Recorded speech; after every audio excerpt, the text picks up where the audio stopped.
सदाशिवसमारम्भां शङ्कराचार्यमध्यमाम् अस्मदाचार्यपर्यन्तां वन्दे गुरुपरम्पराम्। ఓం 117వ పేజీ 48వ సూత్రం. యః కర్మఫలం త్యజతి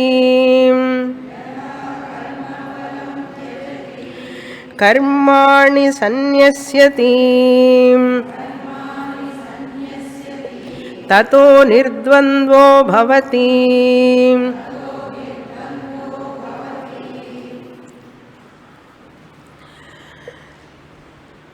భక్తి స్వరూపాన్ని గురించి చెప్పిన తర్వాత భక్తి సాధనాలు చెప్తున్నారు నారదుల వారు. ద్వైత భక్తి, అద్వైత భక్తి అని రెండు రకాలుగా వ్యక్తి మొదట ద్వైత భక్తి నుంచి అద్వైత భక్తికి ఎదగాలి. కనుక రెండు రకాలైనటువంటి భక్తి మార్గం మనం తెలుసుకోవాలి. ద్వైత భక్తి అంటే అనేక నామాల్లో మనం దేవుణ్ణి పూజిస్తూ ఉంటాం. రాముడు వేరు, కృష్ణుడు వేరు, ఆ దేవుడు ఈ దేవుడని వేరువేరుగా పూజించడం ద్వైత భక్తి. ఆ భగవంతుడు ఒక్కడే అని తెలుసుకోవడం అద్వైత భక్తి. ఒక్కడే అని కాదు, ఆ భగవంతుడు ఆత్మస్వరూపం, నా ఆత్మస్వరూపం ఒక్కటే అని తెలుసుకోవడం అద్వైత భక్తి. కనుక ద్వైత భక్తి నుంచి మనం అద్వైత భక్తికి వెళ్ళాలి. ఈ ద్వైత భక్తి కూడా ఎలా ఉండాలి అని చెప్పి మనం మొదట్లో చూసాం. అంటే శాస్త్రబద్ధమైనటువంటి పూజా పద్ధతి విధానం, అశాస్త్రీయమైనటువంటి అంటే విధి నియమాలు లేకుండా చేసేటటువంటి పూజా భక్తి విధానం. అంటే ఫార్మల్ భక్తి, ఇన్ఫార్మల్ భక్తి అని చెప్పాను. అంటే శాస్త్రీయపరమైనటువంటి భక్తినే కర్మయోగం అన్నాం మనం. శాస్త్రీయ పరంగా చేసే భక్తినే పూజ, అనుష్ఠానం ఇవన్నీ కూడా విధి నిషేధాలతో పాటిస్తూ చేయడం, దాన్నే కర్మయోగం అంటాం. ఈశ్వరార్పణ బుద్ధ్యా కర్మకురు, ప్రసాద బుద్ధ్యా ఫలం స్వీకురు, ఇలా చేసేదాన్ని మనం కర్మయోగ అన్నాం. సో కర్మయోగ ద్వారా, ద్వైత భక్తి ద్వారా అద్వైత భక్తికి రావాలి. మరి అద్వైత భక్తికి రావాలంటే చాలా కష్టం, అంత తేలిగ్గా రాలేం. దాని కొరకు నారదుల వారు సత్సంగం చేస్తే నీకు అది లభిస్తుంది అన్నారు. ఆ అద్వైత భక్తి నీకు ప్రాప్తిస్తుంది, సత్సంగం చేయమన్నారు. సత్సంగం చేసేటప్పుడు దుస్సంగాన్ని వదిలిపెట్టు అన్నారు. దుస్సంగ సర్వదా త్యాజ్య అన్నారు.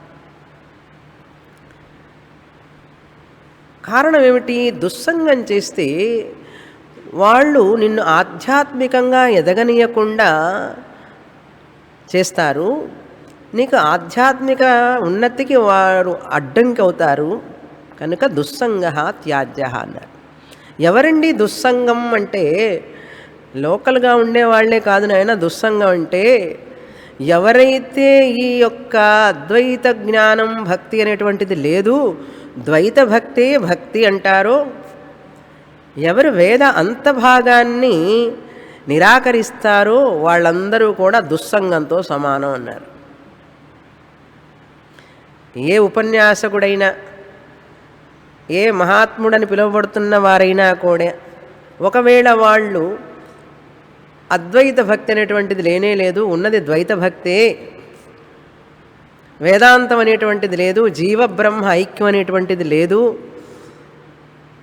జీవుడు వేరే పరమాత్ముడు వేరే, ఐక్యం అనేటువంటిది సంభవం కాదు అని ఎలా చెబుతూ ఉంటారో వాళ్ళు, వాళ్లతో మనం సాంగత్యం చేసినా కూడా దుస్సంగంతో సమానం. ఎందుకంటే అక్కడికి వెళ్ళామనుకోండి, వాళ్ళని ద్వైత దర్శనాలు అని చెప్పన్నాం. భక్తి దర్శనం వేరు, వేదాంత దర్శనం వేరు, భక్తి దర్శనం వేరు. మనం చదివేది వేదాంత దర్శనం. నారద భక్తి సూత్రాలని ఉన్నప్పటికీ కూడా ఇది వేదాంత దర్శనం. కానీ దీన్నే వాళ్ళు ఎట్లా చెప్తారు, భక్తి దర్శనంగా మార్చేస్తారు. ద్వైత దర్శనం అన్నమాట. మనం ఏం చెప్తాం, ద్వైత భక్తి ఉన్నప్పటికీ కూడా, ద్వైత దర్శనం ఉన్నప్పటికీ కూడా నువ్వు అందులో నుంచి ఎదిగి అద్వైత భక్తికి రావాలి అంటాం. మనం ద్వైత భక్తిని నిందించం, ద్వైత భక్తిని అవసరం లేదు అని అనం మనం. అది చాలా అవసరం. గ్రాడ్యుయేషన్ లేకుండా పోస్ట్ గ్రాడ్యుయేషన్కి ఎట్లా వెళతాడు కదా. కనుక ద్వైత భక్తి అనేటువంటిది గ్రాడ్యుయేషన్ లాంటిది, అద్వైత భక్తి అనేటువంటిది పోస్ట్ గ్రాడ్యుయేషన్ లాంటిది. మాకు పోస్ట్ గ్రాడ్యుయేషన్ వద్దండి, గ్రాడ్యుయేషన్తోనే మేము హ్యాపీ అంటే okay, all the best. Next బర్త్లో రావాలి మళ్ళీ నువ్వు. ఎందుకంటే అద్వైత భక్తి రానంత వరకు, జ్ఞానం రానంత వరకు నీకు తృప్తి, ఆనందం, శాంతి రానే రావు. కనుక అద్వైత భక్తి రావాలంటే ద్వైత భక్తి కావాలి. ద్వైత భక్తి వచ్చిన తర్వాత అద్వైత భక్తి లేకుండా ఇది పూర్తి కాదు. కనుక మనం ఎప్పుడు నిందించం, దైవ పూజని నిందించం, మనం దైవ ఆరాధన నిందించం. కానీ ఇదే పరమార్థం కాదు. దీని తర్వాత కూడా మనం తెలుసుకోవలసి ఉన్నది.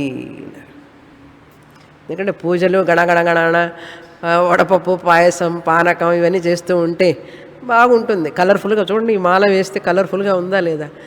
బ్రహ్మం దగ్గరికి వస్తే చప్పున ఉంటుంది, కలర్ఫుల్గానే ఉండదు కదా. అభిషేకమా ఏమన్నానా ఏముండవు. కనీసం వడపప్పు పానకం పెడతారేమో ప్రతి వారం అంటే అది పెట్టరు స్వామిని. విని విను విను విను అంటూ ఉంటారు. నావెల్టీ లేదు, వెరైటీ లేదు, ఎంత అదే బ్రహ్మ అహం బ్రహ్మాస్మి అంటుంటారు. కనుక వెరైటీ లేదు, నావెలిటీ లేకపోతే ఏమవుతుందంటే జనానికి అట్రాక్షన్ ఉండదు. అందుకని ఏం చేస్తున్నారు కొంతమంది, అట్రాక్ట్ చేయడం కోసం వాళ్ళందరికీ ప్రసాదాలు పెట్టి, కవర్లలో వేసి ప్రసాదాలు పెట్టి, వాళ్ళు ప్రసాదాలు తిని వెళ్ళిపోతున్నారు. మళ్ళీ రేపేం ప్రసాదం పెడతారో అని ఆలోచిస్తున్నారు. పాపం చేసేవాళ్ళకు కూడా ఆ ప్రసాదం తినగా ఒక రోజుకు వాడికి చిత్తశుద్ధి వచ్చి వింటానికి వస్తాడులే అనుకుంటుంటే, కనుక జనానికి అట్రాక్షన్ కోసం చేస్తూ ఉంటే ప్రపంచంలో అది దాన్ని అంటారు ద్వైత భక్తి అంటారు. అది అట్రాక్షన్గా ఉంటుంది. అద్వైత భక్తి అట్రాక్షన్ లేదు, ఏం చేస్తాం. కానీ అద్వైత భక్తి లేనటువంటి జీవితం వ్యర్థం. అద్వైత భక్తి జ్ఞానం అద్వైత జ్ఞానం లేనటువంటి జీవితం వ్యర్థం. అందుకని నారదుల వారు ఏం చెప్తున్నారు, నువ్వు సత్సాంగత్యం చెయ్యాలి. ఎవరైతే వేదాంతం చదువు, ఇంకా ఆత్మజ్ఞానాన్ని పొందాలి, నువ్వు అనుష్ఠానం చేసుకుంటూ భగవద్గీత చదువు, భగవద్గీత వినాలి, జీవాత్మ పరమాత్మ ఐక్య జ్ఞానాన్ని పొందాలని చెప్తూ ఉంటారో వాళ్ళ సాంగత్యం చేస్తే నీకు వైరాగ్యం వస్తుంది, చిత్తశుద్ధి వస్తుంది. అవన్నీ రావడం వల్ల ఏమిటి అంటే, యహ కర్మఫలం త్యజతి అన్నారు. ఈ యొక్క అద్వైత భక్తి జ్ఞానాన్ని నువ్వు పొందాలి అంటే కర్మఫలం మీద ఆసక్తిని వదిలిపెడతావు. ఎవరైతే వదిలిపెడతారో వాళ్ళకి అద్వైత భక్తి వస్తుంది. ఎవరికి వస్తుంది? ఎవరైతే కర్మఫలం త్యజతి అంటే కర్మఫలం మీద ఆశ, ఆర్భాటం, ఆతృత, కోరిక చేస్తూ ఉండగానే ఎప్పుడు వస్తుందా ఈ ఫలం, ఎప్పుడు వస్తుందా అని ఎదురు చూడటం అన్నమాట. ఆ కర్మ చేసేటప్పుడు ఈ ఫలం ఎలాగన్నా రాని, ఎప్పుడన్నా రాని, నాకు అవసరం లేదు, చెయ్యడం వరకే నా కర్తవ్యం అంతే. పిల్లల్ని చదివిస్తున్నా, పెద్దవాళ్ళని చేసి వాళ్ళని డిగ్రీలు చదివించి చేస్తూ ఉంటే వీడు ఎప్పుడు సంపాదిస్తాడో ఏమో, ఎప్పుడు నాకు డబ్బులు ఇస్తాడో ఏమో అంటే కర్మఫలాన్ని ఎదురు చూస్తున్నా. వీడు నన్ను బాగా చూసుకోవాలి, మంచిగా ఇల్లు కట్టి పెట్టాలి నాకు పిల్లవాడు, లోన్ తీసుకుని ఇల్లు కట్టరా అంటాడు. అలా ఎదురు చూడటం అన్నాడు కర్మఫలం. ఎందుకంటే చేసి పెట్టాం కదా పిల్లల కోసం. అందుకని తల్లిదండ్రులు డిమాండ్ చేస్తూ ఉంటారు, కర్మఫలాన్ని ఆశిస్తారు. కానీ ఏ వ్యక్తి సోమవారం నారద భక్తి సూత్రాలు చదివేటటువంటి వ్యక్తి, ముముక్షు, కర్మఫలం త్యజతి, పిల్లల నుంచి ఏది ఆశించడు. నా కర్తవ్యం. వారికి జన్మనిచ్చాను కాబట్టి చదివించడం నా కర్తవ్యం. వారు నాకు డబ్బులు ఇస్తారా ఇవ్వరా, నన్ను చూసుకుంటారా లేదా అన్న విషయం నేను మనసులోకి కూడా రానివ్వను. అలా ఉంటే నిజంగా వాళ్ళు కర్మయోగులు అని అర్థం. ఎవరు చెప్తున్నారు? నారదుల వారు చెప్తున్నారు. యహ, ఎవరైతే కర్మఫలం ఆశ, కర్మఫల ఇచ్ఛ, ఫలం వస్తుంది, మీరు ఎదురు చూసినా రాకపోయినా వచ్చే ఫలం వస్తుంది. డబ్బులే ఇస్తాడో ఈ ఉన్న డబ్బులు తీసుకొని పంపిస్తాడు. ఎవరికి తెలుసు కదా? బాగా చూస్తారా లేకపోతే మనల్ని ఓల్డ్ ఏజ్ హోమ్లో ఉంచుతారా ఎవరికి తెలుసు? ఏదో వస్తుంది, అది ప్లెజెంట్గా రాని అన్ప్లెజెంట్గా రాని త్యజతి అన్నారు. తర్వాత కర్మాణి సన్యస్యతి, కర్మలు చేసే వాటన్నిటినీ కూడా సన్యస్యతి అంటే తన కోసం చేయడు. సంకల్పంలో కర్మలు త్యజతి అంటే కర్మలు వదిలిపెడతాడని చెప్పకండి. సంధ్యావందనం అసలే చేయడం లేదు, పూజలు అంతకంటే తగ్గిపోయినాయి. ఏదో అక్కడ ఫోటో ఉంటుంది, ఒక పువ్వు పెడుతున్నారు అందరు. ఇప్పుడు ఎందుకండి ఈ పాలు నెయ్యి ఇవన్నీ కూడా దీపారాధన ఇవన్నీ ఖర్చు కదా అని చెప్పి అవన్నీ కూడా ఆపేస్తున్నారు. కర్మాణి సన్యస్యతి అంటే కర్మల్ని సన్యసిస్తాడు, వదిలిపెడతాడు అంటే ఇక్కడ అర్థం ఏం చేసుకోవాలి మనం? తన కొరకు కర్మలు చెయ్యడు అని అర్థం. చేస్తాడు కానీ లోక సంగ్రహమేవాపి, సంకల్పంలో ఈశ్వర ప్రీత్యర్థం, లోక సంగ్రహార్థం, జనక్షేమార్థం, అందరు క్షేమంగా ఉండడానికి ఆయురారోగ్యాలతో ఉండడానికి చేస్తాడు కానీ తనకంటూగా చేసుకోడు. నాకు కావాలి, నా పిల్లలకు కావాలి, మా ఇంటికి కావాలని చెప్పి చేయడు. అది కర్మాణి సన్యస్యతి. ఎంత కష్టం అండి ఇలా చేయడం, చాలా చాలా కష్టం. కానీ అలా చేయకపోతే అద్వైత జ్ఞానం భక్తి రాదు. అందుకనే చాలామంది అద్వైత జ్ఞానానికి రారు. అర్థమైందా ఇప్పుడు? ఏమండి కర్మఫలం త్యజతి, కర్మాణి సన్యస్యతి, ఇవన్నీ చేయడం మా వల్ల అయ్యే పని కాదు. ఇవన్నీ వదిలిపెట్టడం అంటే పువ్వుని ఇట్లా వదిలిపెడితే వదిలిపెట్టినట్టుగా చేయగలగం. కానీ భావనను వదిలిపెట్టడం అంటే ఎంత కష్టం. గుడికి వెళ్ళకుండా ఉండడం వదిలిపెడతాం, కానీ కాయికంగా వదిలిపెట్టగలం. కానీ చేయగలిగినవి ఇక్కడ భావనలో మార్పు రావాలి. ఎటువంటి అభిమానం లేకుండా మీ గృహకృత్యాలు చేయాలి. మీరు ఈ శరీరాన్ని పోషించడం కూడా అభిమానం ఉండకూడదు. ఈ శరీర ధర్మం ఇది నేను చూసుకోవాలి జాగ్రత్తగా, అంతే. అంతేగాని ఈ శరీరం గురించే ఆలోచిస్తూ కూర్చుంటే మళ్ళీ కష్టం. అందుకని కర్మాణి సన్యస్యతి తతః నిర్ద్వంద్వః భవతి. నిర్ద్వంద్వః అంటే సుఖ దుఃఖాలు వచ్చినా కూడా, జయ అపజయాలు వచ్చినా కూడా, ఏవైనా సరే ద్వంద్వాలు వచ్చినప్పుడు కూడా వాటన్నిటినీ కూడా మనిషి వదిలిపెడతాడు అని అర్థం. అంటే వాటి వల్ల ఎటువంటి బాధ ఉండదు. నిర్ద్వంద్వః అన్నారు. దేనికైనా రెడీ అని అర్థం. ఫెయిల్యూర్ అయినా సరే, సక్సెస్ అయినా సరే, సక్సెసే కావాలి అన్నారు. ఫెయిల్యూర్ రాకూడదన్నాడు. చెప్పాను కదా, ఒకళ్ళేమో వర్షం పడాలి వేళ అని అడుగుతాడు, ఒకళ్ళేమో వర్షం పడకూడదు అంటాడు. భగవంతుడు ఏం చేయాలి పాపం? ఆయన ఏం చేయగలడు?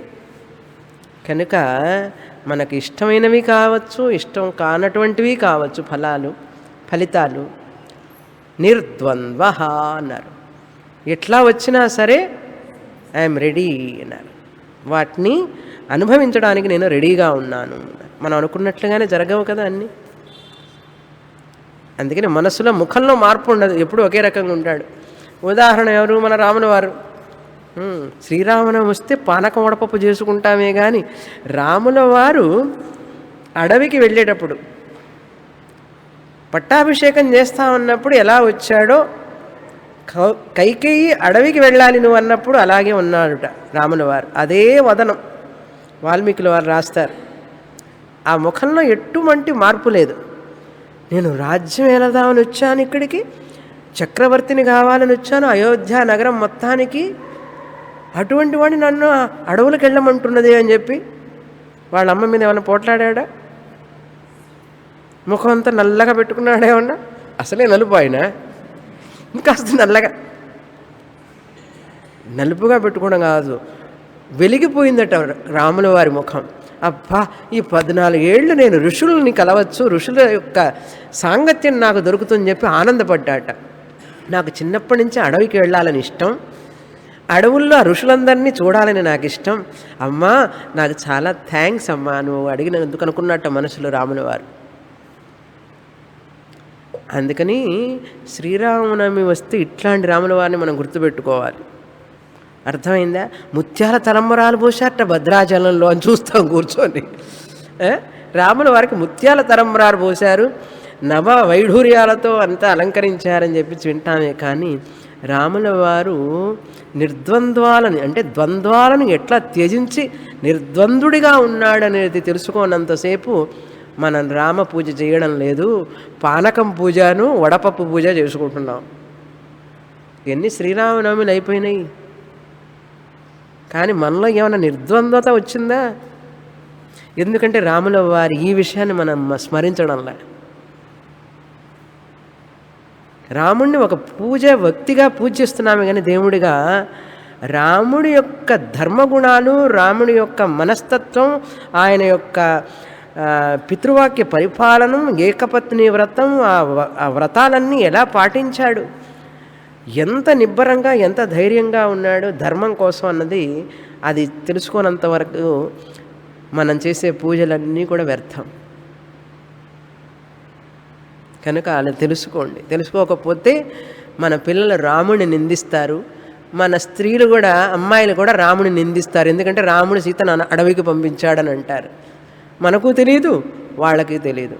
మనం ఏదో దేవుడిని పూజ చేస్తున్నాం, మన పిల్లలు పూజ చేయరు. ఆయన ఎందుకమ్మా పూజించడం? సీతాదేవిని 14 ఏళ్ళు అడవికి పంపించాడని చెప్పి ఈరోజు అందరూ అదే పెద్ద రాముల వారి మీద కంప్లైంట్, పెద్ద కంప్లైంట్ ఇప్పటికీ. అందుకే ఒక ఆవిడ ఏం రాసింది, రామాయణ విషవృక్షం అని రాసింది పుస్తకం, ముప్పాళ్ళ రంగనాయకమ్మ. చదివారా? చదవద్దు, చదవకుండా ఉండడం మంచిది. విశ్వనాథ సత్యనారాయణ గారు రామాయణ కల్పవృక్షం అని రాస్తే వెంటనే ఈవిడ దానికి తిరుగుగా రామాయణ విషవృక్షం అని రాసింది. ఒక కవయిత్రి రామాయణాన్ని విషవృక్షంగా రాసింది అంటే సమాజానికి ఎంత హానికరం. కనుక మనం తెలుసుకోవలసిన విధంగా తెలుసుకోకపోతే, ఒకవేళ ఆ పుస్తకం మన పిల్లలే చదివారనుకోండి, ఏమైపోతారు చెప్పండి? కనుక ఆ యొక్క భగవంతుడి యొక్క లీలలు తెలుసుకోవాలి. శ్రీకృష్ణుడిని వెన్న దొంగగానే నిర్ణయిస్తున్నారు కానీ, వస్త్రాపహరణం చేశాడని చెప్పి నిందిస్తున్నారు కానీ, దాని వెనుక ఉన్నటువంటి అంతరార్థం ఎవరికి తెలియడం లేదు కదా. ఎందుకంటే అవి తెలుసుకోవడానికి మన ప్రయత్నం చేయడం లేదు, మనకు టైము లేదు. మనకు 3 స్క్రీన్లు ఉన్నాయి కదా, ఎస్ఎంఎస్ ఎస్ఎంఎస్ ఎస్ఎంఎస్, టింగ్ టింగ్ టింగ్ టింగ్ టింగ్ అంటూనే ఉంటుంది అది. లేకపోతే computer screen, phone screen, TV screen, ఈ 3 స్క్రీన్లతో బిజీ బిజీ బిజీ బిజీ. కానీ పాపం రాముల వారు ఇంకా మిగిలే ఉన్నారు ఇక్కడ. రామనవమి జరుగుతూనే ఉన్నది, అది ఆయన గొప్పతనం. మనం ఇంతటి ఘనకార్యం చేస్తున్నప్పటికీ కూడా ఆయన మిగిలే ఉన్నాడు అంటే భగవద్ అవతారం కనుక. అర్థమైందా? నిర్ద్వంద్వ రాముల వారు. మహాత్ములందరూ అంతే, అందుకని వారిని మనం అనుసరించాలి అన్నాం. తర్వాత సూత్రం 49.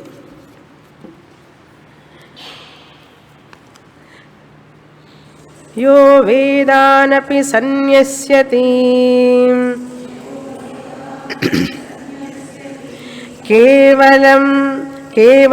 కేవలమవిచ్ఛిన్నం అనురాగం లభతే.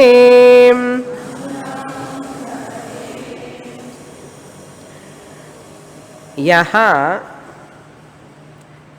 అన్ని సూత్రాల్లో ఇక్కడ యహ యహ అని వస్తున్నది 46 నుంచి 46, 47, 48, 49.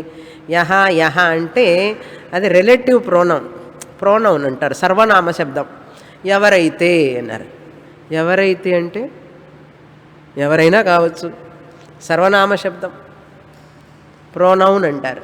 యహ యహ వాటన్నిటికీ కలిపి ఒక్కటి సాహా అనేది తర్వాత సూత్రంలో వస్తుంది.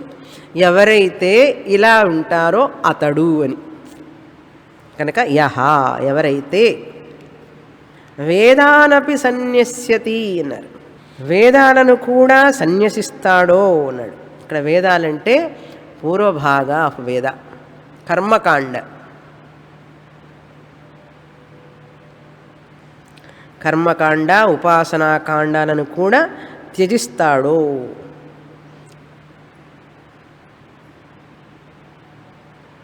ద్వైత భక్తిని వదిలిపెడతాడో అని అర్థం. వేదానపి సన్యస్యతి అంటే ఏమిటి అర్థం? ఈ యజ్ఞాలు, యాగాలు, హోమాలు, తపాలు, జపాలు, పూజలు ఇవన్నీ కూడా తన కోసమే, తన స్వార్థం కోసమే చేయకుండా భగవంతుడి కోసమే నేను చేస్తున్నాను, భగవత్ ప్రాప్తి కోసమే అని చేసేవాడు ఎవరైతే విష్ణు సహస్రనామం చేస్తే ఫలం తప్పకుండా, ఫలశ్రుతి మాత్రం జాగ్రత్తగా చూస్తారు. లలితా సహస్రనామం చేసినా సరే ఫలశ్రుతి చెప్పండి, అందులో కొంచెం స్వరం కూడా తగ్గకూడదు. అక్కడికి వచ్చినప్పుడు పెద్దగా చదువుతారు. ఏమిటంటే ఫలం కదా. ఆ ఫలశ్రుతిని ఏం చేస్తాడు ఈ భక్తుడు? చదువుతాడు, కానీ సమాజం కోసం కృష్ణార్పణమస్తు ఇదం నమమా, శివార్పణమస్తు ఇదం నమమా అని చెప్పాలి. మనస్సులో కూడా ఎక్కడ రాకూడదు. ఎందుకో తెలుసా? నాకు ఇది కావాలి అని కోరుకుంటే అది మాత్రమే వస్తుంది నీకు. నువ్వు కోరుకోకుండా వదిలిపెడితే ఇది వస్తుంది, అది వస్తుంది. ఒకటే కోరుకుంటావు నువ్వు. అంతకంటే ఏం కోరుకుంటావు? ఒక్కటే మా అబ్బాయి పాస్ కావాలి, పాస్ కావాలి, పాస్ కావాలి, అంతవరకే కోరుకుంటావు. మిగతా అవన్నీ మళ్ళీ ప్రార్థన చేయాలి. చూసారా? మిగతా వాడి కోసం మళ్ళీ మళ్ళీ ప్రార్థన చేయాలి, దానికి మళ్ళీ పూజలు, దానికి మళ్ళీ వేరే కార్యక్రమాలన్నీ చేయాలి. ఎందుకురా అంత కష్టపడతావు, ఆయాసపడతావు? అన్నీ నాకు వదిలిపెట్టు, అందులోనే ఇమిడి ఉంటాయి అన్నాడు. యావానర్థ ఉదపానే సర్వతః సంప్లుతోదకే తావాన్ సర్వేషు బ్రాహ్మణస్య విజానత అన్నారు. అర్థమైందా? దీనికి మీకు అర్థమయ్యేటట్లుగా ఒకటి చెప్పాను, గుర్తుందా? పాచికలు ఆడేటప్పుడు పాచికలు ఒకవైపు ఒకటే చుక్క ఉంటుంది, రెండో వైపు 2 చుక్కలు ఉంటాయి, మూడో వైపు 3 చుక్కలు, నాలుగో వైపు ఆ చుక్కలు దేన్ని తెలియజేస్తే తెలుసా? కృతయుగం 2 చుక్కలు ఉంటే కృత ద్వాపర యుగం, కృత త్రేతాయుగం. 3 చుక్కలుంటే కృతయుగం, త్రేతాయుగం, ద్వాపర యుగం. 4 చుక్కలుంటే కృతయుగం, త్రేతాయుగం, ద్వాపర యుగం, కలియుగం. 4 యుగాలు అవి ఇండికేట్ చేస్తాయి అన్నమాట. అంతేకాకుండా ధర్మ, అర్థ, కామ, మోక్ష 4 వేశారనుకోండి, ఇంకా నేను చెప్పక్కర్లేదు, డాష్ డాష్ డాష్ 4 వేశారనుకోండి, ధర్మ, అర్థ, కామ, మోక్ష. అందుకని మోక్షం కోసం వేశామంటే 4 నెంబర్ చివరిది వేశామంటే అంతకుముందున్న 3 ఉంటాయి. ఈ సంగతి తెలియక పిచ్చివాళ్ళు పాపం, ఈ జనం అందరూ ఏం చేస్తారు తెలుసా? పర్టికులర్గా అడుగుతారు, ఫలానా చోటు ఇల్లు కావాలి, ఫలానా చోట ప్లాట్ కావాలి, ఫలానా చోట ఈ అనుకున్న పని జరగాలంటాడు. ఈ పిచ్చివాడిని చూసి దేవుడు కూడా పాపం ఏం చేస్తాం, వాడికి అలుపు ఆయాసం వచ్చిందాకా చెయ్యని అని వదిలిపెడతాడు భగవంతుడు కూడా. వేదానపి సన్యస్యతి అంటే ఏమిటి? కర్మఫలాన్ని ఆశిస్తూ వేద క్రియలను ఎవరైతే చేస్తాడో, యజ్ఞ యాగాలు హోమాలన్నీ కూడా వీటన్నిటిని వదిలిపెడతాడు. వాటి మీద మమకారం లేకుండా చేస్తాడు, అభిమానం లేకుండా చేస్తాడు. అది సన్యస్యతి అంటే. సన్యస్యతి కేవలం అవిచ్ఛిన్న అనురాగం లభతే. వేదాంత నిధిధ్యాసనం మాత్రమే చేస్తూ, అంటే కర్మయోగాన్ని వదిలిపెడతాడు. అంటే కర్మయోగం, ఉపాసన యోగం చేసి వాటి ఫలితాన్ని పొంది ఇంకా వాటి మీద ఎక్కువ సమయాన్ని ఇవ్వకుండా ఇప్పుడేం చేస్తున్నాడు? శ్రవణం చేస్తున్నాడు. శ్రవణం చేయడమే కాదు, పొద్దుగులు వినిపోతాడు. క్లాస్ నుంచి వెళ్ళిపోయిన తర్వాత ఇంకంతే, మళ్ళీ వచ్చే సోమవారమే పుస్తకం కనపడుతుంది. అలా కాదు, ఇతను నిధిధ్యాసనం చేస్తాడట. కేవలం నిధిధ్యాసనమే. విన్నవన్నీ చదవాలి. మళ్ళీ చెప్పండి స్వామిని భగవద్గీతను అడుగుతుంటారు. 10 ఏళ్ళైంది ఒక్కసారి చెప్పడానికి, మళ్ళీ ఇంకోసారి చెప్తే ఇంకో 10 ఏళ్ళు పడుతుంది. పట్టనివ్వండి, మళ్ళీ చదువుతా ఉన్నారు. చెప్పినప్పుడు ఏమైంది, అది చదవచ్చు కదా మళ్ళీ తిరిగి అంటాను నేను. చదవలసినవి ఎన్నో ఉన్నాయి. అనంత శాస్త్రం బహువేదితవ్యం, అల్పశ్చ కాల బహవశ్చ విజ్ఞా, యత్ సారభూతం తదుపాసితవ్యం. హంస ఎట్లాగైతే యథా హంస క్షీరం అంబు ఇవ అన్నారు. హంస పాలను మాత్రం తీసుకుంటుంది, నీళ్ళు వదిలిపెడుతుంది. అదేవిధంగా మనం కూడా చదవలసినవి చదవాలి. అంటే భగవద్గీత చదివేశాం, అర్థం కాకపోతే ఏం చేయాలి, మళ్ళీ సీడీలు కొనుక్కొని వినాలి అంతే. అదే వినండి, తిరిగి తిరిగి తిరిగి వింటూ ఉంటే బాగా అర్థమైపోతుంది. మళ్ళీ చదవక్కర్లేదు. చదవలసిన గ్రంథాలను ఎప్పుడు చదువుతాం, సమయం కావాలి కదా. అందుకని చదివిన వాటిని నెమరు వేసుకుంటూ ఉండాలి, నిధిధ్యాసనం చేయాలి. అది కేవలం అంటే ఇక్కడ నిధిధ్యాసనైన అని అర్థం. వేదాంత నిధిధ్యాసనం చేస్తూ అవిచ్ఛిన్న అనురాగం లభతే, ఆత్మ ప్రేమను పొందుతాడు అన్నాడు. అవిచ్ఛిన్నం అంటే విచ్ఛిన్నం కానటువంటి ఆత్మ ప్రేమను పొందుతాడు అని అర్థం. ఆత్మ ప్రేమను పొందుతాడు అంటే ఏమిటి, ఇక్కడ ద్వైత భక్తి కాదు, అద్వైత భక్తిని పొందుతాడు అని అర్థం. తర్వాత సూత్రం, సహా తరతి సహా తరతి సహా లోకాన్ స్థారయతి. ఆత్మ ప్రేమ అంటే నన్ను నేను ప్రేమించుకోవడం. ఆత్మ ప్రేమే దైవ ప్రేమ. ఏమండి, ఆత్మ ప్రేమ దైవ ప్రేమ ఎట్లా అవుతుందంటే, దేవుడు అంటే ఆత్మే కదా, దేవుడు అంటే ఆత్మే కనుక ఆత్మ ప్రేమ దైవ ప్రేమతో సమానం అన్నారు.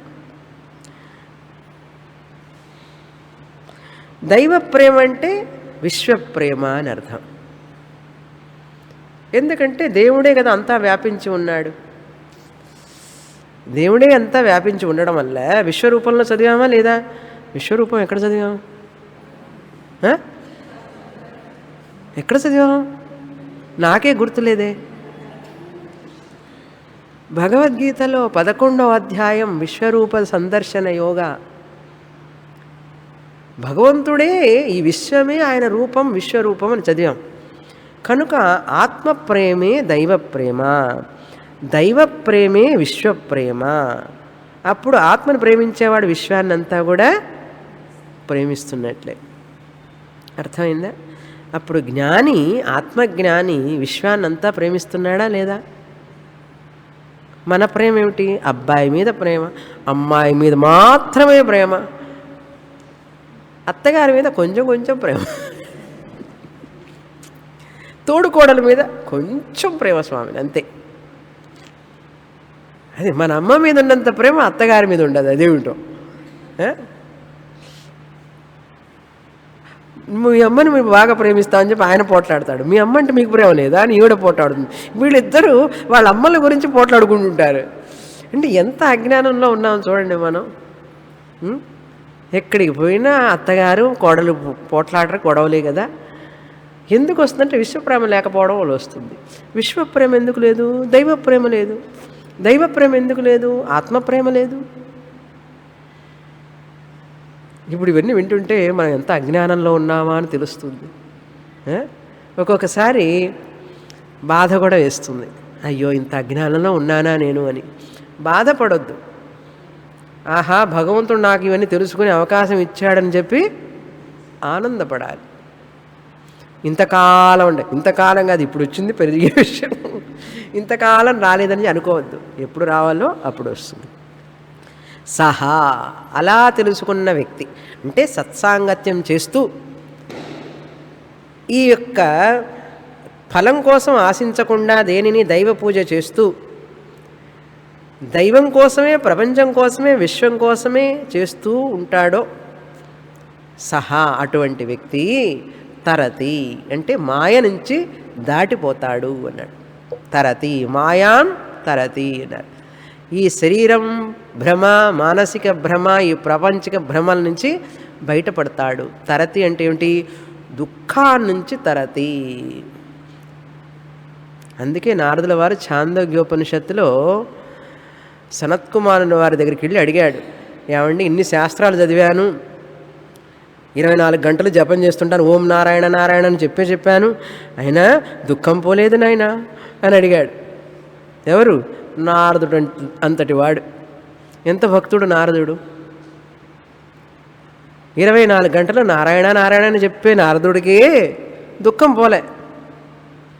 నా దుఃఖాన్ని పోగొట్టండి అని అడిగాడు సనత్కుమారుల వారిని. అడిగితే ఆ బ్రహ్మాన్ని తెలుసుకో భూమా, అది తెలుసుకుంటే అడిగాడు నారదుడు. నేను దీనికి ఇంట్రడక్షన్లో చెప్పాను, ఈ పుస్తకానికి ఇంట్రడక్షన్లో. ఆ బ్రహ్మాన్ని తెలుసుకుంటే దుఃఖం పోతుందని చెప్పి విన్నాను, ఆ బ్రహ్మాన్ని గురించి నాకు చెప్పండి అని అడిగాడు. చూసారా? కనుక జపం చేసినంత మాత్రాన దిగులు చింత పోవు. పూజలు పునస్కారాలు వ్రతాలు చేసినంత మాత్రాన దుఃఖం పోదు, దిగులు చింత పోవు.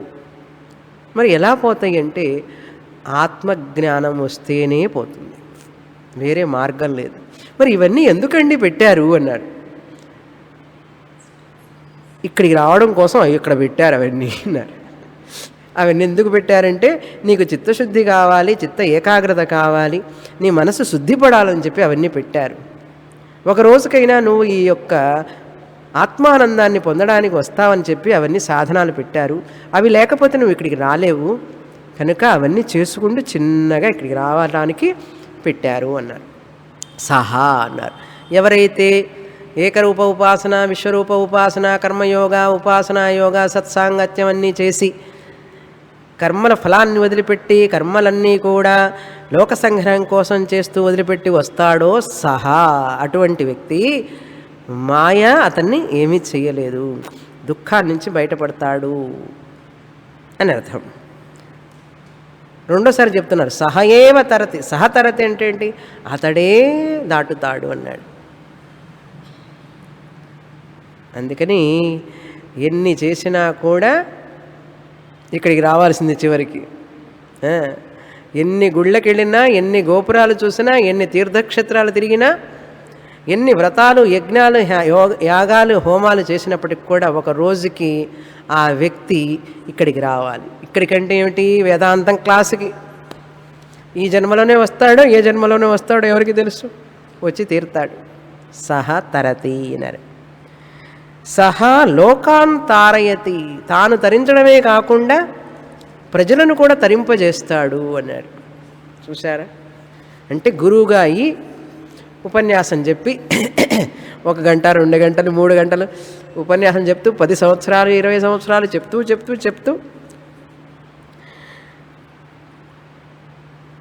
జనాల్ని కూడా ఆ సంసారం నుంచి తాను దుఃఖాన్ని నుంచి బయటపడతాడు, తన శిష్యులను కూడా దుఃఖాన్ని నుంచి దాటవేస్తాడు.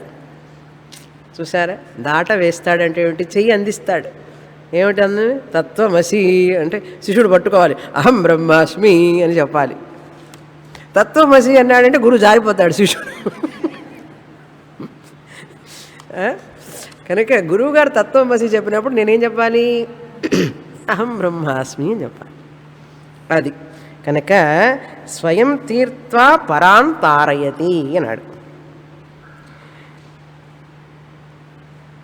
కనుక త్రిజగతి సజ్జన సంగతి రేఖ భవతి భవార్ణవ తరణే నౌక అని చెప్పి భజగోవిందంలో శంకరాచార్య వారు చెప్పారు. త్రిజగతి సజ్జన సంగతి ఏక.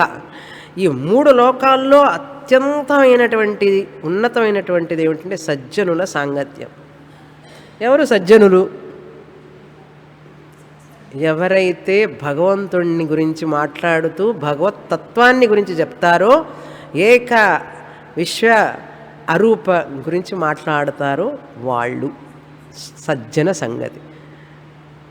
ఏమిటి ఫలం అంటే భవతి భవార్ణవ తరణే నౌక అన్నాడు. ఆ సజ్జనుల యొక్క సాంగత్యం పడవలాగా ఉపయోగపడుతుందట.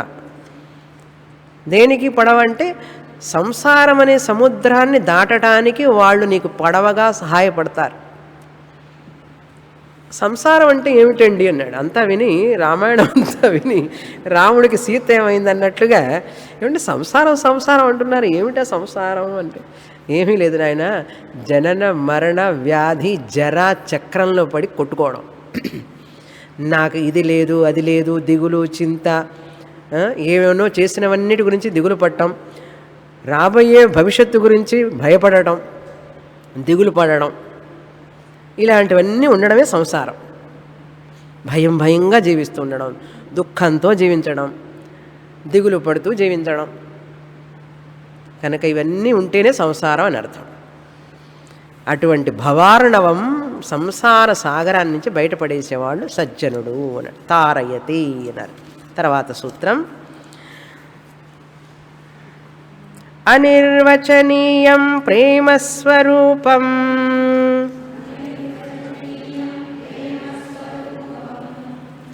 తర్వాత సూత్రం ముందుగానే మార్కర్ పెట్టుకోవాలి.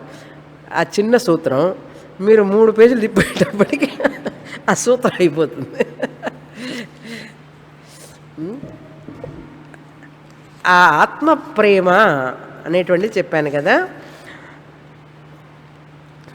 అనురాగం లభతే అన్నాం. అనురాగం అంటే ప్రేమ.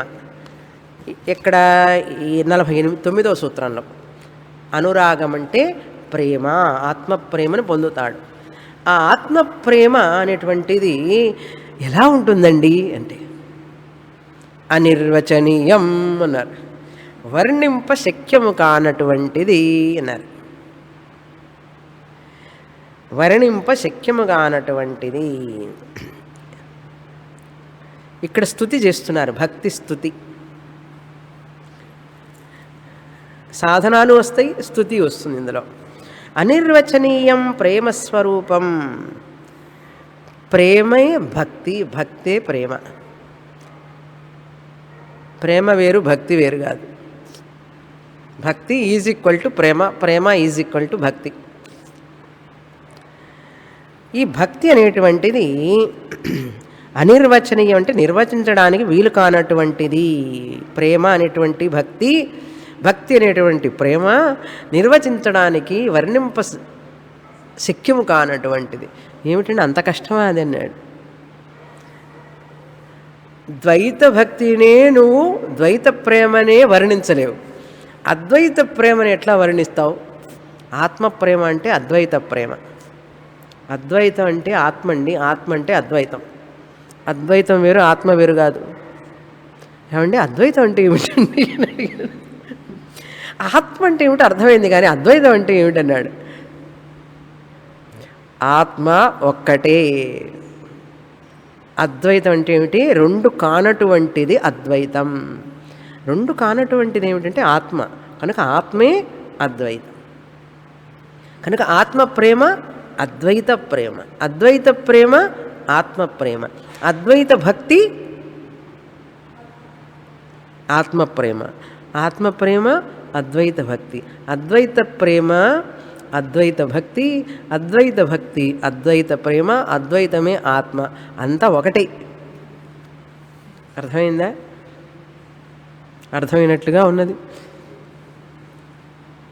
సరే, ప్రేమ అంటే ఏమిటి అని చెప్పి శాస్త్రంలో చెప్పబడింది. ప్రేమ అంటే ఏమిటండి అన్నాడు. డెఫినేషన్ చెప్పండి. నేను నిన్ను ప్రేమిస్తున్నాను ఎలా చూపిస్తారు? ఎలా చెప్పారు వ్యక్తికి? ఐ లవ్ యూ అంటారు. ఐ లవ్ యూ అన్నారు.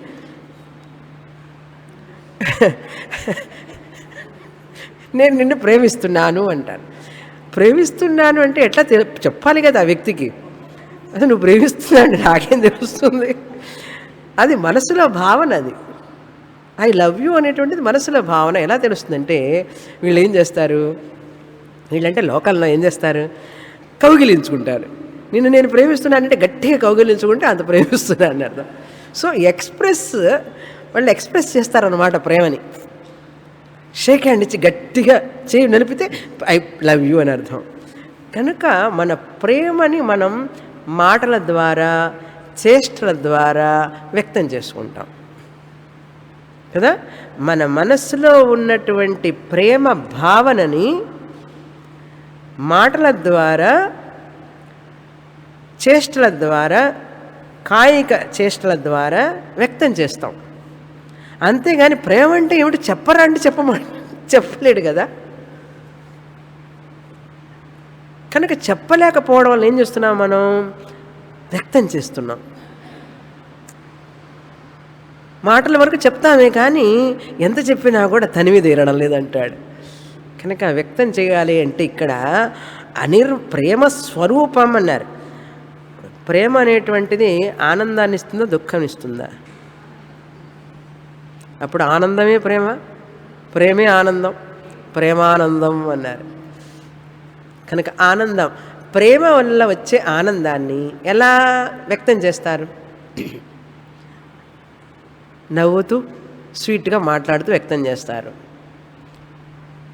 లేకపోతే హగ్ చేసుకొని, అబ్బాయి అంటే నాకు చాలా ప్రాణం వాడిని హగ్ చేసుకుంటాం. ఆ పాప అంటే నాకు చాలా ఇష్టం అని బుగ్గలు గిల్లి పెడతాం బాగా.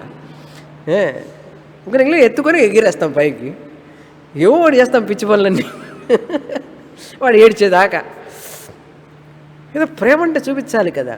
అలాగే దేవుణ్ణి ప్రేమించిన వాళ్ళు కూడా కొంతమంది ప్రేమను తిడతారు. ఎంత తిడితే అంత ప్రేమిస్తున్నాడని అర్థం.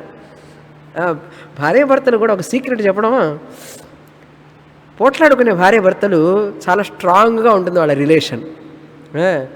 పిల్లి ఎలుకలాగే పోట్లాడుకుంటుంటారు ఎప్పుడు, కానీ వాళ్ళ ప్రేమ పవర్ఫుల్ అనమాట. ఎందుకంటే కోపాన్ని చూపిస్తారు చూసారా, భక్తులు కూడా దేవుడి మీద కోపం చూపించారు. రాముల వారి మీద కోపం చూపించాడు త్యాగరాజుల వారు. నీకు అంతేలే, నువ్వు ఎన్ని చేసినా అంతేలే అంటున్నాడు రాముల వారితో. ఎన్ని ఉపచారాలు చేశాను, నీకేమైనా గుర్తుంటుందా ఏమిటి అని చెప్పి చాలా డిమాండ్ చేయడం అనమాట. అంటే కమాండ్ చేయడం. అతి ప్రేమ ఉన్నప్పుడు కూడా తిట్టి మరీ చూపిస్తారు తిట్లతో. ఎందుకు వాడి మీద అంతా అదే, నేను ప్రేమిస్తానండి ఆ వ్యక్తిని, అందువల్ల నాకు వాళ్ళు ఏమైపోతారో అని బాధ చూసారా. అందుకని వాళ్ళని అప్పుడప్పుడు జాగ్రత్తగా మనం మన ఫోల్డ్లో ఉంచుకోవడం కోసం ఏం చేస్తామంటే ఏదో రకంగా వ్యక్తం చేస్తాం. మన ఆనందాన్ని మనం ఇలా వ్యక్తం చేస్తూ ఉంటాం. నిజంగా మాట్లాడితే ప్రేమ అనేటువంటిది వ్యక్తం చెయ్యలేనటువంటిది. అది ఇవన్నీ కూడా మనం చూపిస్తామే కానీ ఎంత చేసినా కూడా ఆ లోపల ఉన్న ప్రేమని ఎవ్వరూ తెలుసుకోలేరు, భగవంతుడు తప్ప. ఏమండి అంత కష్టమా అన్నాడు. కష్టం కాకపోతే ఈయన ఎందుకు చెప్తారు నారదుల వారు అనిర్వచనీయం ప్రేమ స్వరూపం అని. కనుక ప్రేమ అనేటువంటిది ఆ 2 అక్షరాలు పవిత్రమైనటువంటిది. నిజమైన ప్రేమ ఆత్మ ప్రేమ. ప్రేమే ఆనందం, ఆనందమే ప్రేమ. ఎక్కడైతే ప్రేమ ఉంటుందో అక్కడ ఆనందం ఉంటుంది. ఇప్పుడు ఐ లవ్ యూ అని చెప్పి పెళ్లి చేసుకొని ఐ లీవ్ యూ అంటాడేమిటి? ఐ లవ్ యూ అని చెప్పి పెళ్లి చేసుకున్నారు కదండి, ఐ లీవ్ యూ అంటారే, డైవర్స్ అంటాడేమిటి? అంటే అది ప్రేమ కాదా? అప్పుడు కాదని అనుకోవాలి. అప్పుడు నేను ప్రేమిస్తున్నాను, నన్ను కనుక పెళ్లి చేసుకోకపోతే యాసిడ్ పోస్తానన్నాడు, పోశాడు. అది ప్రేమ? ప్రేమ అంటే ఏమిటి మరి? కానీ ప్రేమ మాటకి అర్థం లేకుండా పోయింది కదా. ప్రేమ అనేటువంటిది ఎప్పుడూ వర్ణించలేము, అది మానసిక భావన. ఇప్పుడు శాస్త్రం ఏం చెప్తుందంటే, యాజ్ఞవల్కుల వారు మైత్రేయితో చెప్తున్నాడు, ఎవరు ఎవరిని ప్రేమించరు, ఇది సత్యం. ఎవరు ఎవరిని ప్రేమించరు. ఆత్మనస్తు కామాయ సర్వం ప్రియం భవతి. భర్త భార్యని తన కోసమే ప్రేమిస్తాడు, భార్య భర్తని తన కోసమే ప్రేమిస్తుంది, తల్లిదండ్రులు పిల్లల్ని వారి కోసమే ప్రేమిస్తారు, పిల్లలు తల్లిదండ్రులని వారి కోసమే ప్రేమిస్తారు, కానీ మరెవరి కోసము ప్రేమించరు. ఆత్మనస్తు కామాయ, నా యొక్క సుఖం కోసం నేను మిగతా వాడిని ప్రేమిస్తాను. కనుక అన్ని ప్రేమల కంటే ఏ ప్రేమ గొప్పది ఇప్పుడు చెప్పండి? పుత్ర ప్రేమ కంటే కూడా, పుత్రి ప్రేమ కంటే కూడా ఆత్మ ప్రేమ గొప్పది. దానికి కథ చెప్పాను కదా. చిన్న పిల్లవాడిగా ఉన్నప్పుడు బాబు పుట్టంగానే వాడికి బొమ్మలు కొనిస్తారు. బొమ్మ బొమ్మ బొమ్మ అని పరిగెడతాడు. బొమ్మ మీద ప్రేమ వాడికి, ఎందుకంటే బొమ్మ ఆనందం ఇస్తుంది. ఆ చిన్న బొమ్మల్ని వదిలిపెట్టుకొని ఇంకొక బొమ్మను పట్టుకుంటాడు కదా. ఆ బొమ్మల్ని వదిలిపెడతాడు. పుస్తకాలను ప్రేమిస్తాడు, అవి ఆనందం ఇస్తాయి. కొంతకాలం తర్వాత పుస్తకాలు వదిలిపెడతాడు. స్త్రీనో పురుషుడినో ఇద్దరు ఇష్టపడతారు, వాళ్ళని ప్రేమిస్తారు. తల్లిని వదిలిపెడతాడు, తండ్రిని వదిలిపెడతాడు. అమ్మ కొంగు పట్టుకొని తిరిగిన పిల్లవాడు బొమ్మను పట్టుకొని తిరిగాడు, పుస్తకాలు పట్టుకొని తిరిగాడు, ఇంకొక బొమ్మను పట్టుకున్నాడు. ఇప్పుడు పెళ్లి చేసుకున్నారు. పెళ్లి చేసుకున్న తర్వాత పిల్లవాడు పుట్టాడు. ఇప్పుడు భార్య మీద ప్రేమని పిల్లవాడి మీదకి వెళ్ళిపోయింది. అమ్మ ప్రేమ బొమ్మ మీదకి వెళ్ళింది, బొమ్మ ప్రేమ పుస్తకం మీదకి వెళ్ళింది, పుస్తకం మీద ప్రేమ ఇంకొక భార్య మీదకి వెళ్ళింది, భార్య ప్రేమ పిల్లవాడి మీదకి వెళ్ళింది. అంటే ప్రేమ మారుతూ వచ్చింది, చూసారా? ఆ పిల్లవాడి కోసం అన్నీ త్యాగం చేయడానికి సిద్ధంగా ఉన్నాడు. ఆ పిల్లవాడు ఒకరోజు ఉయ్యాల్లో ఉన్నప్పుడు ఇంటికి నిప్పు అంటుకున్నదని ఎవరో చెప్తే పరిగెత్తుకుంటూ వచ్చాడు తండ్రి. మా పిల్లవాడిని రక్షించండి, మీకు నా ఆస్తిని అంతా రాసిస్తానన్నాడు. రక్షించిన వాడిని. నిప్పు మంటలు, పిల్లవాడు ఉయ్యాల్లో ఉన్నాడు లోపల. మీరు మా అబ్బాయిని రక్షిస్తే అరుస్తున్నాడు పెద్దగా, ఎవరైనా వచ్చి మా అబ్బాయిని రక్షించండి, నాకున్న ఆస్తినంతా మీకు ఇస్తానంటే, నువ్వు వెళ్ళొచ్చుగా లోపలికి, తండ్రే వెళ్ళొచ్చు కదా రక్షించడానికి, వెళ్ళలే. అంటే ఇప్పుడు తండ్రి తనను తాను ప్రేమిస్తున్నాడా, పిల్లవాడిని ప్రేమిస్తున్నాడా? చూసారా? ఇది లోకం. ఎవరు ఎవరిని ప్రేమించరు. ఈ పరమ సత్యాన్ని యాజ్ఞవల్కుల వారు మైత్రేయితో చెప్పారు. నవా అరే పత్యుక్కామాయ పతి ప్రియో భవతి. భర్త ప్రేమ భర్త కోసం కాదు, భార్య తన కోసమే భర్తని ప్రేమిస్తుంది అన్నాడు. ఇది పరమ సత్యం. మొదట పెళ్లి చేసుకున్నప్పుడు మేరా మేరీ అంటుంటాడు. మేరా మేరీ అంటే నువ్వు నావాడివి, నేను నీదాన్ని అని. మేరా మేరీ. తర్వాత మారా మారి. మారా మారి అంటే నువ్వు నిన్ను కొడతాను, నువ్వు నన్ను కొడితే నిన్ను కొడతాను అన్నాడు. చూస్తున్నాం కదా పేపర్లో. మారా మారి, మేరా మేరీ అల్లా మారా మారి అయిపోయింది. హిందీ తెలిసి ఉండాలి కొంచెం. ఓకే, ఇది I love you, I love you అన్నాడు. First I love you, I love you అన్నారు. కనుక ప్రేమ అనేది ఆత్మ ప్రేమే ప్రేమ. ఎవరు ఎవరిని ప్రేమించరు. మరి ఏమిటండి ఆత్మ ప్రేమ ఆనందం అంటే? ఆత్మానందం. ఇప్పుడు మనకు వచ్చే ప్రేమ ఆనందం అంతా కూడా ప్రతిబింబ ఆనందం. చూసారా? ప్రతిబింబ ఆనందం. తైత్రీయం చదివాం కదా. ప్రతిబింబ ఆనందం అంటే అనుభవానందం, అనిత్య ఆనందం, మారుతూ ఉంటుంది. అది దానికి లక్షణాలు ఉన్నాయి కొన్ని. ఏమిటంటే ఆ లక్షణాలు, అది మారుతూ ఉండేది ఒక లక్షణం. సంవేద్యం అన్నారు. అది ఎక్స్పీరియన్షియల్ ఆనంద, అనుభవ ఆనంద అన్నారు. తారతమ్య ఆనంద అన్నారు. అనిత్య ఆనంద. తారతమ్య ఆనంద, అనిత్య ఆనంద, సంవేద్య ఆనంద అన్నారు. అది పుస్తకంలో లేదండి, నేను చెప్తున్నాను ఇక్కడ. ఇవన్నీ కూడా ప్రతిబింబ ఆనందం. ఆ ఆనందంలో మనకు ప్రేమ, మనం ప్రేమిస్తాం, దాన్ని మారుతూ ఉంటుంది. కానీ ఇది శాశ్వతం కాదు.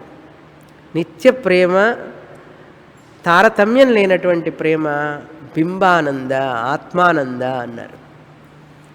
అది మన స్వరూపం అన్నారు.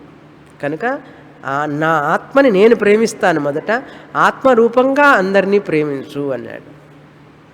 నువ్వు ఏది ప్రేమించినా సరే, ప్రేమ అనేది ఎప్పుడు ఉద్భవిస్తుందంటే, మనస్సు ఎప్పుడైతే, ప్రేమ అంటే ఆనందం, ఆనందం ఎప్పుడు ఉద్భవిస్తుందంటే ఆ వస్తువును సూచినప్పుడు కాదు ఉద్భవించేది. నా మనస్సు ప్రశాంతంగా ఉన్నప్పుడు ఆ మనస్సులో ఆత్మానందం ప్రతిఫలిస్తుంది. అదే వస్తువు నా మనస్సు కనుక ప్రశాంతంగా లేకపోతే, సాత్వగుణం లేకపోతే ఆత్మానందం అందులో ప్రతిఫలించదు. ఇది సీక్రెట్. ఇప్పుడు మనస్సు ప్రశాంతంగా లేకుండా తీవ్రమైన తలనొప్పితో ఉందనుకోండి, మనస్సు బాధగా ఉంది, తలనొప్పితో ఉంది, ఈ పుష్పం చూసి ఆనందిస్తుందా? పుష్పం అంతా ఏమొద్దంటుంది. ఇంతకుముందు పుష్పం ఆనందం ఇచ్చింది కదా, ఇప్పుడే ఆనందం ఇవ్వలేదు. లడ్డు తినంగానే ఆనందం ఇచ్చింది, 3 లడ్లు తిన్న తర్వాత 4వ లడ్డు 5వ లడ్డు ఇవ్వచ్చు కదా ఆనందం. మొదటి లడ్డు ఇచ్చిన ఆనందం ఎందుకు 4వ లడ్డు ఇవ్వలేదంటే అదంతే, తారతమ్య ఆనందం. మనమే చూడండి, వంట చేసిన తర్వాత ఏదైనా వడ్డిస్తే ఒకసారి తిన్నప్పుడు భలే రుచిగా ఉంది చెప్పి రెండోసారి వేసుకుంటాం, రెండోసారి మొదటిసారి రుచి ఉండదు. తారతమ్య ఆనందం, అనిత్య ఆనందం. నిజంగా మనస్సు ఈరోజు క్లాస్ చాలా బాగుందండి అంటారు, చాలా ఆనందంగా ఉంది అంటారు. మంచిదమ్మా, మనస్సు సత్వగుణంలో ఉందని అర్థం. సత్వగుణంలో ఉన్నప్పుడు ఏమవుతుందంటే ఆత్మానందం, ఆనంద స్వరూపమైనటువంటి ఆత్మ ఆ మనస్సునందు ప్రతిఫలిస్తుంది. అది ప్రతిఫలించగానే ఏమనుకుంటాం మనం, ఈ ఆనందం క్లాసు వల్ల వచ్చింది అనుకుంటాం. ఇదే క్లాసు కదా 13 ఏళ్ల నుంచి మాట్లాడుతున్నాను, నేనే కదా మాట్లాడుతున్నాను 13 ఏళ్ల నుంచి. ఈరోజు మాత్రం ఎందుకంటే ఒకరోజు క్లాసుకు వచ్చినప్పుడు పని అమ్మాయి సమస్య, డ్రైవర్ సమస్య, నీళ్ల సమస్య, గ్యాస్ సమస్యలతో వచ్చినప్పుడు క్లాసు ఆనందాన్ని ఇవ్వదు. ఏమంటే మనస్సు అలజడిగా ఉంది, అందులో ఆత్మానందం ప్రతిఫలించదు. అప్పుడేమైంది, ఈరోజు క్లాస్ ఏం అర్థం కాలేదు నాకు, క్లాస్ ఒక మాదిరిగా ఉంది. ఎట్లా ఉంటుంది క్లాస్ ఒక మాదిరిగా? కానీ మనస్సు అక్కడ సత్వగుణంతో లేకపోవడం వల్ల ఆ క్లాస్ యొక్క ఆనందం ప్రతిఫలించలేదు. అర్థమైందా ఇప్పుడు? అబ్బా, ఇదంతా పెద్ద థీసిస్ అండి, పెద్ద థీసిస్ ఇదంతా. ఎక్కడా దొరకదు మీకు ప్రపంచంలో, ఏ సైకాలజిస్ట్ కూడా చెప్పలేరు ఇవి. మన వేదాంతంలో మాత్రమే దొరుకుతుంది. యాజ్ఞవల్కుడు పెద్ద సైకాలజిస్ట్, ఎవరు చెప్పలేరు. కనుక ఆనందం అనేది ఆత్మానందమే ఆనందం.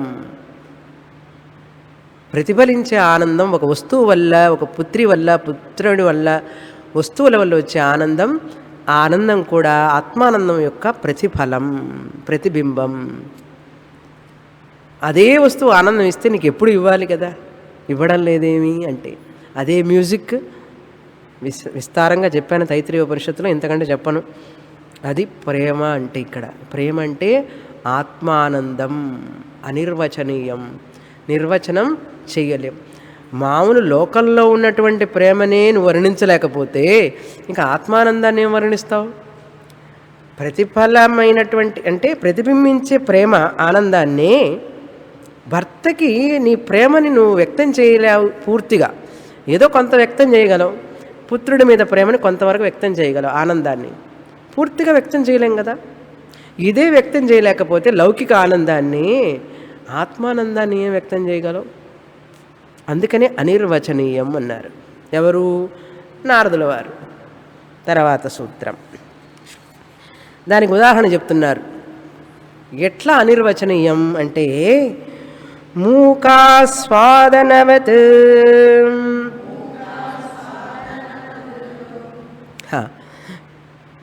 మూగివాడు ఏదైనా ఆస్వాదిస్తే, మూగివాడు ఒక వస్తువుని చూసి ఆనందించాడు అనుకోండి, ఒక పదార్థం తిని ఆనందించాడు, ఒక పుష్పాన్ని వాసన చూసి ఆనందించాడు, సంగీతాన్ని విని ఆనందించాడు. మూగివాడు, డంబ్ పర్సన్. మూక అంటే డంబ్ అంటే మాటలు రానివాడు అని వాడని అర్థం. మూగివాడు ఆనందాన్ని అనుభవించిన తర్వాత ఏం మాట్లాడతాడు?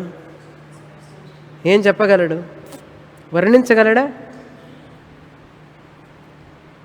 ఆస్వాదనాన్ని మూగివాడు వర్ణించలేడు. ఆ విధంగా మనం అనుభవించే ఆనందం కూడా, ఏ ఆనందం మనం అనుభవించేది కూడా ప్రతిబింబ ఆనందం. లడ్డు ఆనందం, రసగుల్లా ఆనందం, లేకపోతే కుంభమేళ ఆనందం, పుష్కరాల ఆనందం, సినిమా ఆనందం, సీరియల్ ఆనందం, ఇవన్నీ ఆనందాలు కూడా అబ్బా నేను చెప్పలేనండి అంతకంటే అంటుంటారు చూసారా. చెప్పిన తర్వాత ఇంతకంటే చెప్పలేనండి అంటారు. అంత ఆనందాన్ని ఇచ్చిందంటారు. కనుక మూగివాడు ఎలాగైతే చెప్పలేడో మనం కూడా మనం లౌకిక ఆనందాన్నే చెప్పలేని వాళ్ళం ఆత్మానందాన్ని గురించి ఏం చెప్తా ఉన్నారు. ఈ లౌకికానందం కూడా, ప్రతిబింబానందం కూడా ఆత్మానందంలో నుంచి వచ్చిందే కదా. కనుక లౌకికానందంలోని ఇంత ఆనందం ఉంటే ఈ వచ్చేపోయే ఆనందం, అనిత్య ఆనందం, తారతమ్య ఆనందం ఎందుకు నీకు? తారతమ్యం లేనటువంటి ఆనందం, బింబానందం, ఏ ఆనందం వలనైతే ఈ ప్రతిబింబానందం వస్తున్నదో, పుత్రి ఆనందం, పుత్ర ఆనందం, భర్త ఆనందం, భార్య ఆనందం, గృహ ఆనందం, కారు ఆనందం, ఇవన్నీ కూడా ఆత్మ యొక్క రిఫ్లెక్షన్సే. కనుక దాన్ని తెలుసుకో నాయనా అంటుంది శాస్త్రం. మాకు ఈ ఆనందమే చాలండి అంటావా? ఓకే. పూర్ణమదః పూర్ణమిదం పూర్ణాత్ పూర్ణముదచ్యతే పూర్ణస్య పూర్ణమాదాయ పూర్ణమేవావశిష్యతే. ఓం శాంతి శాంతి శాంతి. హరి ఓం. శ్రీ గురుభ్యో నమః. హరి ఓం.